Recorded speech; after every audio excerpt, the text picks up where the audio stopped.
மாதுளை சாப்பிடுறதுக்கு முன்னாடி நீங்க கவனிக்க வேண்டிய முக்கியமான விஷயங்கள் என்ன அப்படின்றது தான் இந்த வீடியோல நீங்க பார்க்க போறீங்க. இந்த மாதுளை பழம் அப்படின்றது உங்க உடலுக்கு நிறைய நன்மைகள் கொடுக்கக்கூடியது. ஆனா அத நீங்க சரியான முறையில சாப்பிடுறீங்களா?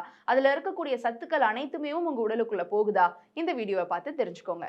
மாதுளைய பொறுத்தமட்டில அதுல அதிகமான ஆக்ஸிஜனேற்றிகள், நார்ச்சத்துகள், அப்புறம் எக்கச்சக்கமான சத்துக்கள் இருக்கு. முக்கியமா மாதுளைய பொறுத்தவரையில இதுல நிறைய ஆக்ஸிஜனேற்றிகள், வைட்டமின்கள், நார்ச்சத்துக்கள்லாம் இருக்கு. அதனால இது உங்க உடலுக்கு நல்ல ஒரு நரிஷ்மெண்ட்டையும் எனர்ஜியையும் கொடுக்குது. ஆனா இந்த மாதுளையை நீங்க எப்படி சாப்பிடுறீங்க? பொதுவா மாதுளையை கட் பண்ணணும் அப்படின்னு நினைக்கும் பொழுது அதை பச்சக் அப்படின்னு சொல்லிட்டு ரெண்டா கட் பண்ணிடுவாங்க. அப்படி கட் பண்ணும் பொழுது உள்ள இருக்கக்கூடிய சில மாதுளை வந்து நல்லா அது கட் ஆகி அப்படியே ஜூஸ் ஆகி வேஸ்டா போயிடும். அந்த மாதிரி பண்ணாம நீங்க என்ன பண்ணணும்னா நாலாபுறம் கட் பண்ணணும். அதாவது மாதுளைக்கு அந்த 4 சைட்ஸ்ல மட்டுமே அந்த தோல் மட்டும் கட் ஆகுற மாதிரியான இடங்கள் இருக்கும். அது உங்களுக்கே தெரிஞ்சிருக்கும். ஸோ அத நீங்க உரிக்கும் பொழுது கரெக்ட்டா மாதுளை வேஸ்ட் ஆகாம நீங்க சாப்பிடலாம். நம்பர் 2, மாதுளை பழத்துல நீங்க அந்த உள்ள இருக்கக்கூடிய மாதுளைகள மட்டும் நீங்க சாப்பிடக்கூடாது.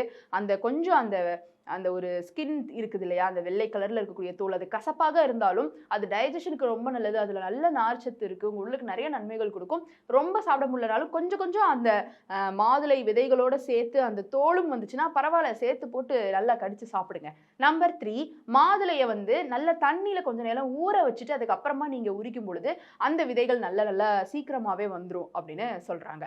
நம்பர் 4, வெளிப்புற மாதுளைய வந்துட்டு நீங்க நல்லா கழுவிட்டு தான் வந்துட்டு பிக்கிற அந்த ப்ராசஸ்க்கே போகணும். ஏன்னா உங்களுக்கே நல்லா தெரியும், மத்த ஃப்ரூட்ஸ கம்பேர் பண்ணும்போது மாதுளைக்கு நம்மளுடைய கை நல்லா போட்டு அதுல ஒண்ணொண்ணா எடுக்க வேண்டியது இருக்கும். ஸோ நீங்க வெளிப்புறத்த கழுவாம அப்படியே கட் பண்ணி எடுக்கும் பொழுது அந்த அழுக்கும் உள்ள போகும். அண்ட் உங்க கைகளையும் நல்லா கழுவிக்கோங்க. நம்பர் 5, மாதுளையில ஊட்டச்சத்து நெறைய இருக்கு அப்படின்னு சொல்லிட்டு நெறைய சாப்பிட்றாதீங்க. கொஞ்சம் மிதமா தான் சாப்பிடணும்.